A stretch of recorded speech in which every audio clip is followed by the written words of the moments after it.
La Bible et la bonne philosophie rapportent tous deux que Dieu est non physique, mais esprit. Dans Jean 4, 24, il est dit que Dieu est esprit. Dans 1 Timothée 1, 17, il est écrit au roi des siècles immortel, invisible, seul Dieu soit l'honneur et gloire au siècle des siècles. C'est pourquoi aucun objet matériel ne doit être utilisé pour représenter Dieu. Exode 24. Tu ne te feras point d'image taillée, ni de représentation quelconque, des choses qui sont en haut dans les cieux, qui sont en bas sur la terre et qui sont dans les eaux, plus bas que la terre. Mais cela peut aussi être démontré en réfléchissant à ce qu'est Dieu philosophiquement. La même vérité se dégage. Tout ce qui est créé est nécessairement fini et limité. Mais la cause première est incréée et donc doit être non fini ou infini.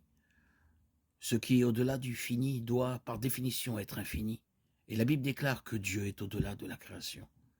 1 Roi 8, 27, Colossiens 1, 17, Ésaïe 66, 1, 2.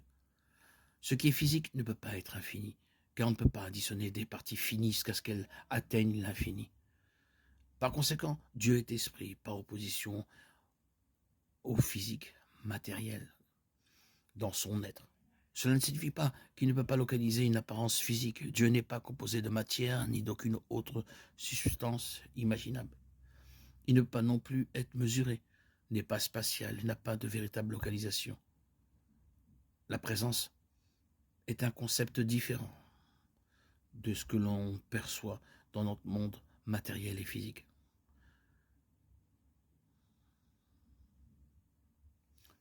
Et connaître cette vérité nous aide à comprendre le discours métaphorique souvent utilisé pour décrire Dieu ou plus souvent les actions de Dieu dans les Écritures.